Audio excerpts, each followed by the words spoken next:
the reality is that Marinaresco, as much as anybody would like to think he can go handy, it's just not normally his way.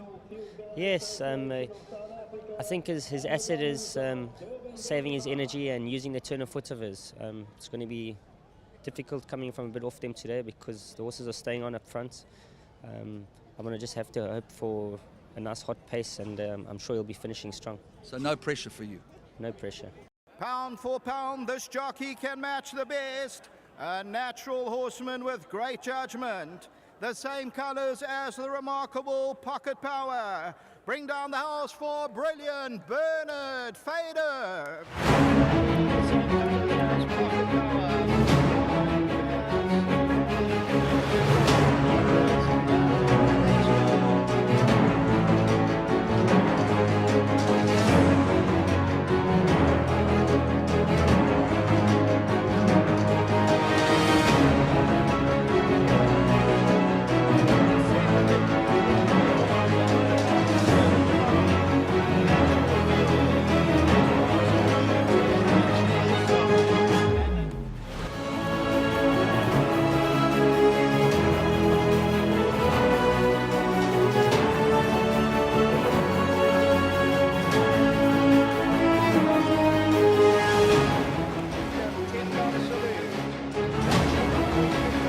They're ready. 2,200 meters. They on their way. It's time for guts and glory, and that wasn't a bad beginning. And the conglomerate is right there. 10-gun salute, a good position. Saratoga Dancers right there, safe harbour. Black Arthur's just off them. There's 4, 5 of them in a line. It's My Turners on the outside. Then comes Brazuca. There's only 5 lengths from first to the middle of the field at this stage. Edict of Nance about 7 lengths off them. Then Nightingale, Black Arthur. Marinaresco's further back in the field. Then comes French Navy, Master Sabina. Pagoda on the outside. And Horizon trails 15 lengths off the leader. There's a tremor of excitement. They homeward bound in the Vodacom Durban July. It's My Turn. The conglomerate. Crambambuli. El Sahem starts a run. Edict of Nant on the outside. Brazuca's right there. 10-gun salutes trying to put in a claim. And it's Crambambuli the leader. It's My Turn. El Sahem. Nightingale. Edict of Nant. Horizon on the outside. Black Arthur. Marinaresco. Crambambuli. El Sahem. It's close. Nightingale. Marinaresco. Marinaresco and El Sahem. They went over the line as one. Very, very close. Marinaresco, the pink sleeves and the blue cap, and El Sahem is on the outside. Crambambuli between the two. It's My Turn. Marinaresco and El Sahem. Marinaresco, pink sleeves and the blue cap, an absolute cliffhammer. El Sahem nearest us. They're going to get the nod now. Marinaresco on the Vodacom Durban July. Now a 6-time winner from 18 start here. Made up some very good headway to win a close decision. Savannah was represented by 5 in this race. And the second place, El Savannah. The winner and the runner-up are both by Savannah. And runner-up, both by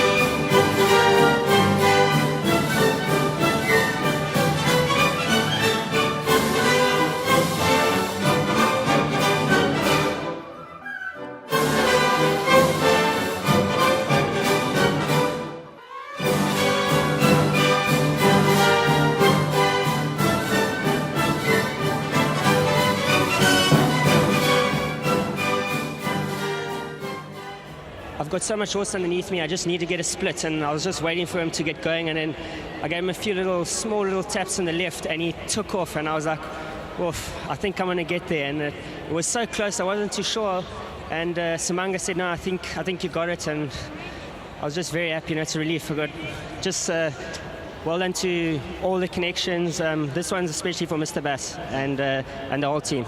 Just taking over the reins, what a responsibility, and she's producing the goods time and time again, and it just shows that what's in your blood you can't wish away. She comes from a racing family and she's doing well what she's doing. Thank you to everyone for an amazing day, and yeah, what can we say? We're truly blessed. We are very blessed. Thank you to Maritz Fontaine, who bred the little guy.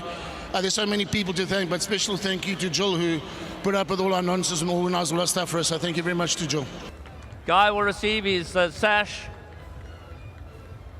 and his trophy from Moses Tembe. There we go, Guy. This is a big moment. This is a big moment for any breeder to be adorned with the Vodacom Durban July sash, the silver salver, and of course the champagne. It's so wonderful to welcome a winning lady trainer here today of the 2017 Vodacom Durban July. Please put your hands together for Candice Bass Robinson. Bernard, the winning jockey. Robert, of course, the assistant trainer to Candice Bass Robinson, and he looks after the KwaZulu-Natal yard. What a sterling job he's done, receiving the sash from Moses Tembe. I'd never ever want to compare you and your father. Just as much as I would never want to compare Pocket Power to Marinaresco. But the bottom line is we're dealing with sheer quality, we're dealing with a very strong family unit, and we're dealing with high quality racehorses. This is just the pinnacle of your career, I would imagine, to become South Africa's first lady trainer to train the Vodacom Durban July winner. Yeah, Andrew, it's quite an honour actually. I suppose sometimes we get lucky too. I've got the right horses at the right time, and he's just been a marvellous little horse. He truly has been. And when his campaign last year, he didn't put a foot wrong. He was unlucky just not to get up in the July. He's got that devastating turn of foot, and sometimes he likes to come from off the pace, and sometimes he gets up there and sometimes he just doesn't quite get there, but it doesn't take away his brilliance and his great turn of foot that he has. He's really a tiny little horse, and to do what he did on Saturday with top weight, I think it really is a feat on his behalf, and it was a real honour to have him win on Saturday. Well, there wasn't a dry eye in the house when he won the Mike and Carol Bass Champions Cup last year. And everybody thought, well, here is this new hero that is going to sweep all before him. And he had a somewhat lackluster Cape campaign. Yeah, Andrew, he was a 3-year-old in Durban, and also I suppose it's fairly tough on them as a 3-year-old having to campaign in Durban. It's not an easy campaign for them. And he came back, he had a short break, and he came out in a sprint, and he ran a good race, first run back over that trip. And then I thought he ran a very good race in his second prep race. He just didn't quite get up in the green point, and and then his last 2 runs, he just ended up being, he never drew well, he was always drawn wide, and he just ended up being just too far out of his ground. And at Greyville they go a lot quicker at Greyville, and he's able to, that turn of foot is able to really come into effect in the Greyville straight when they go that pace, and the field does come back to them. He really is a devastating little horse at Greyville, and maybe at Kenilworth it's just a little bit more difficult for him. They just don't go quite as hard as what they do there, and he ends up being quite far, well, not quite, very far out of his ground, and he's just got so much to do turning for home, and it's just a little bit much, I think. Things didn't work out there, and I think a lot of people wrote him off after that run, but maybe it wasn't a bad thing in the fact that Bernard actually learned how he actually needs to be ridden, and I think it was a good thing in the July, and we all agreed that we were going to ride him, let him just come out the gates and travel where he was happy to travel, and he finished like a star. Yeah. Okay, now, when you think about standing on that victory rostrum, there's certain people that you can imagine standing up there. There's certain people that wait their whole life and never get there, but how the script was written to have the doyen of all doyens and Marsh Shirtliff, Bryn Ressel and Fred in a team together. It's actually incredible the way the destiny has to be marveled at rather than to be dissected. Yeah, Andrew, geez, couldn't have happened to nicer people. And obviously it brings back great memories of Pocket Power in the July with those colours.